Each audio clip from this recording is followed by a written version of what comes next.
phones, pagers, and communication devices, exploding in Hezbollah's hands. Today, a sophisticated cyber attack left Lebanon in shock as devices across the region turned into deadly weapons, leaving thousands injured. This wasn't your typical cyber attack.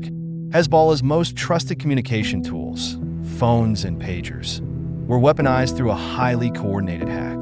Over 2,700 members were injured as devices detonated in their hands. These weren't bombs, they were explosions triggered by hackers. The attack struck Hezbollah strongholds across Beirut, the Bekaa Valley, and southern Lebanon, crippling their operations. But here's where it gets even scarier. This attack used an advanced exploit to infiltrate the pagers and phones Hezbollah had relied on for years. By embedding malicious code, the attackers were able to remotely trigger these devices to explode.